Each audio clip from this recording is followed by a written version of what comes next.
Hello hi, मैं mister Ravindra Kumar Singh. आप सभी लोगों को मेरे यूट्यूब चैनल आर के सिंह ऑफिशियल में पुनः स्वागत है।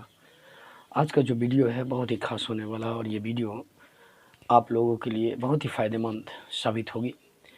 तो इस वीडियो के माध्यम से मैं आप लोगों को बताना चाहता हूँ कि आखिर जो बच्चे लोग पढ़ते हैं तो पढ़ने के दरमियान बच्चे लोग याद नहीं कर पाते हैं, ध्यान नहीं दे पाते हैं। कौन सा तरीका है, कैसे पढ़ें, क्या करें क्या ना करें, ये सारी दिमाग में घूमते रहती हैं।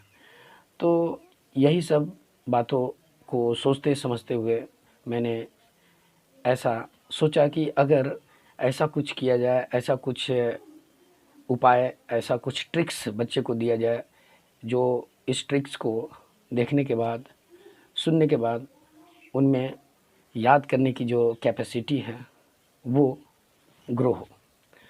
तो ये मेरे पास जो 5 टिप्स हैं वो 5 टिप्स मैं आप लोगों को बता रहा हूँ। ये 5 टिप्स बहुत ही फ़ायदेमंद हैं। अगर आप इस टिप्स को इस्तेमाल करके अगर आप अपने स्टडी को करते हैं तो आपकी स्टडी बहुत ही ज़बरदस्त हो जाएगी।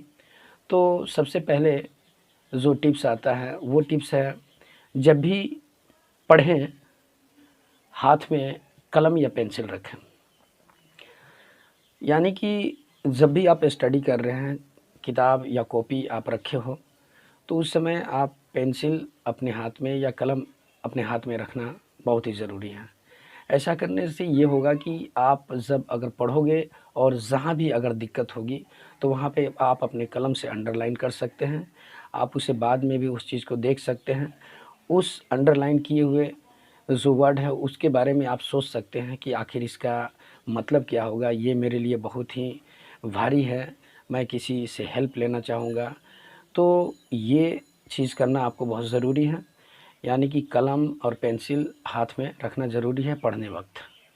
दूसरा जो है, नोट्स आप खुद बनाएं। नोट्स बनाने की जो तरीका है आपको पता होगा, लेकिन नोट्स बनाना है तो वो किसी दूसरे को नहीं देना है, नोट्स खुद ही बनाना है। बहुत से बच्चे लोग ऐसे होते हैं जो आलसी टाइप के होते हैं, बहुत से बच्चे लोग ऐसे होते हैं कि उनकी राइटिंग बहुत अच्छी है। बहुत बच्चे ऐसे सोचते हैं कि अगर मैं अपने दोस्त को अगर नोट्स बनाने के लिए दे दूंगा तो मुझे टाइम मिलेगा, उस टाइम को मैं कहीं दूसरे जगह यूज़ कर सकता हूँ। तो ये सिस्टम बिल्कुल ख़राब है और आप अपने दिमाग में ऐसा कतई ना सोचें। अगर ऐसा आप सोचते हैं तो बिल्कुल गलत तरीका है। नोट्स जब भी बनाएं खुद बनाएं। नोट्स बनाते वक्त ऐसा होता है कि बच्चे जब लिखते हैं ना तो लिखने वक्त क्या होता है कि वो वर्ड को पढ़ते हैं, उसकी जो लिखने की जो शैली है, हर्षई है कि दीर्घई है। अगर आप इंग्लिश के नोट्स बना रहे हैं तो उसमें क्या स्पेलिंग है, इसकी प्रोनाउंसिएशन क्या है। तो नोट्स बनाने वक्त अधिकतर बच्चे को वो क्वेश्चन याद हो जाता है, आंसर याद हो जाता है। इसीलिए मैं प्रेशर दे रहा हूँ कि नोट्स खुद बनाएं, किसी दूसरे को ना दें। नोट्स बनाना बहुत ही अच्छी बात है। तो ये दूसरा तरीका था, नोट्स आप स्वयं बनाएं, किसी को दें नहीं। समय की बचत के लिए अगर आप ऐसा करते हैं तो इसका मतलब आप आपको धोखा दे रहे हो। तीसरी जो है वो ग्रुप स्टडी। ग्रुप स्टडी भी बहुत ज़रूरी है। ग्रुप स्टडी करने से क्या होता है कि आप में जो हेजिटेशन जो होती है, आप जो क्वेश्चन के आंसर याद किए हो तो आप अपने दोस्तों के साथ बैठ कर के जब एक दूसरे से पूछताछ करोगे और जब आप आंसर बता रहे होंगे तो उस समय क्या होता है कि आपकी आंसर अगर गलती है तो आपका जो फ्रेंड है जिसके साथ बैठे हुए वो आपको बता सकते हैं कि ये आंसर ऐसे नहीं ऐसे होगा। तो ग्रुप स्टडी करने से यही फ़ायदा है। अगर आपको कोई क्वेश्चन नहीं आ रहा है, अगर कोई बच्चा किसी दूसरे से पूछ रहा है, आप उस क्वेश्चन आंसर को ध्यान से सुनोगे तो उस समय आपको भी खुद पता चलेगा कि मैंने जो क्वेश्चन का आंसर दिया ये ऐसे दिया है, इन्होंने ये जो क्वेश्चन का आंसर दे रहे हैं ये ऐसे दे रहे हैं। तो उस समय अगर आप में कुछ खामियां होगी, आप आंसर जो लिखे उसमें अगर कोई त्रुटि होगी तो आप उसको क्या करोगे, सुधारने की कोशिश करोगे। और तरह तरह के बच्चे होते हैं, ग्रुप डिस्कशन जो होती है, ग्रुप स्टडी होती है, तो वहाँ पे क्या होता है कि हर एक बच्चे अलग अलग किस्म के होते हैं, कोई मंद बुद्धि वाला, कोई ज़्यादा बुद्धि वाला। तो इससे क्या है कि जो तेज़ बच्चे हैं ना वो आपको हमेशा ऑलवेज़ आपको कुछ न कुछ ट्रिक्स देते रहेंगे। आप ऐसे भी जो बच्चे तेज़ होते हैं, हम लोग उस बच्चे पे ज़्यादा केयर करते हैं, उस बच्चे को ज़्यादा ध्यान देते हैं, उसकी स्टाइल को अपनाते हैं, उनकी हर एक तरीक़ा को कोशिश करते हैं कि हम वैसे करें। तो ये ग्रुप स्टडी करना बहुत ज़रूरी है। इसको भी आप अपने डेली नियम के अनुसार करना शुरू कर दें। पढ़ाई के दरमियान, है ना, पढ़ाई के दरमियान बीच-बीच में आप ब्रेक भी ले सकते हैं और लेना भी ज़रूरी है, क्योंकि कहा गया है ना कि कोई भी काम कंटिन्यू आप अगर करते हो तो लगातार करने के बाद दिमाग जो होता है ना वो काम करना थोड़ा स्लो मोशन में हो जाता है। जैसे ही आप लोग देखे होंगे कि कोई भी मशीन कंटिन्यू अगर चलती है तो मशीन कंटिन्यू चलने के दरमियान क्या हो जाता है, वो गर्म हो जाता है। तो उसको हम लोग क्या करते हैं, थोड़ा सा आराम देने के लिए या तो बंद करते हैं या तो फिर, मतलब कहने का मतलब है कि ब्रेक हम लोग देते हैं। बड़ी से बड़ी मशीन कंटिन्यू चलती है तो वो गर्म हो जाती है, उसको भी ब्रेक, नहीं तो वो क्या हो जाएगा, फिर ख़राब हो जाएगा। तो हमारा शरीर भी एक मानव जो शरीर है ये भी एक मशीन है, तो कंटिन्यू स्टडी करने की ज़रूरत नहीं है। आप क्या करें, बीच-बीच में ब्रेक लें, तो ऐसे करने से आपकी स्टडी जो है वो और भी बहुत अच्छा रिज़ल्ट देगा और ज़रूरी भी है। ऐसा ना है कि ये जो 5 टिप्स मैं बता रहा हूँ इसमें से 2 करें और 1 को छोड़ दें। ये जितनी भी टिप्स मैं आपको बता रहा हूँ, इस टिप्स को अगर आप अपने डेली नियम रूटीन के अनुसार आप इसको अगर फॉलो करते हैं तो आपकी स्टडी की जो लेवल है वो बिल्कुल एकदम, इसको कहा जाएगा कि इसको कर देखा गया है और बहुत से बच्चे लोग इसको फॉलो कर रहे हैं। इसीलिए मैं आप लोगों को एज ए टीचर मैं आपको सजेशन दे रहा हूँ कि ये 5 टिप्स अगर आप अपनाते हैं तो आप अपने लाइफ में जो स्टडी की जो लेवल है वो आगे लेकर के जा सकते हैं। और एक लास्ट जो आपका बचा हुआ था टिप्स, वो था रिवीजन।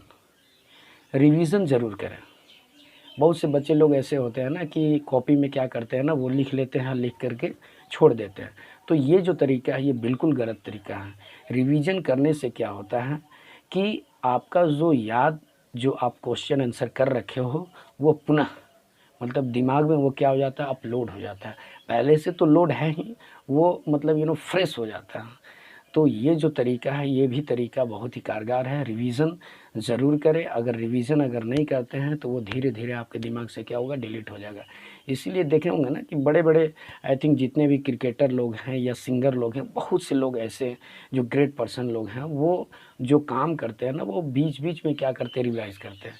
जैसे एक छोटा-सा उदाहरण मैं दे सकता हूँ, जैसे क्रिकेट खेलने वाले जो लोग होते हैं या सिंगर लोग होते हैं, तो ये लोग क्या करते हैं, अगर क्रिकेट खेलते हैं और बीच में अगर वो लोग प्रैक्टिस अगर नहीं करेंगे तो उनकी जो खेल होती है ना वो ख़राब हो जाता है। इसीलिए क्रिकेटर लोग नेट प्रैक्टिस करते हैं।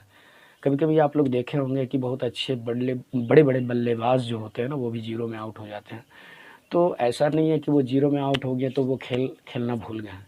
नहीं, उनको भी प्रैक्टिस करना बहुत ज़रूरी है। इसीलिए तो आप लोग देखते होंगे टीवी में भी दिखाता है कि वो प्रैक्टिस करते हैं, ऐसे बैठे थोड़ी ही रहते हैं। सिंगर लोग को भी ले लीजिए, सिंगर लोग भी क्या है कि वो बीच-बीच में रिवाज़ यानी कि रियाज़ करते रहते हैं, प्रैक्टिस करते रहते हैं। प्रैक्टिस बहुत ज़रूरी है। ये प्रैक्टिस यानी कि ये रिवीजन इसी को बोला गया है कि आप जो पढ़े हो, आप जो लिखे हो उसको बीच-बीच में क्या करना चाहिए, उसको रिवाइज़ करना चाहिए। इससे करने से क्या होता है कि ये आई थिंक आपके दिमाग में जा कर के सही तरीके से एडजस्ट हो जाता है। तो ये थी 5 तरीका स्टडी करने का। तो आप सभी लोग जितने लोग हैं मेरे वीडियो को देख रहे हैं तो ये 5 टिप्स आप अपना सकते हैं और आप अपने स्टडी के लेवल को बढ़ा सकते हैं और ये बहुत ही कारगर उपाय है याद करने का। तो आप लोग को अगर ये वीडियो अच्छा लगता है तो प्लीज़ आप लोग लाइक करें, कमेंट करें, शेयर करें और ऐसा अगर आप करते हैं तो हमें और भी अच्छी-अच्छी वीडियो बनाने का एक अंदर से एक भूख पैदा होगी, कुछ करने के लिए, कुछ दिखाने के लिए कि हमारे जितने भी चाहते लोग हैं, हमारे जो डियर स्टूडेंट हैं मुझे सपोर्ट कर रहे हैं। तो फिर मैं अगले वीडियो में आपसे मिलते हैं, तब तक के लिए बाय, सी यू।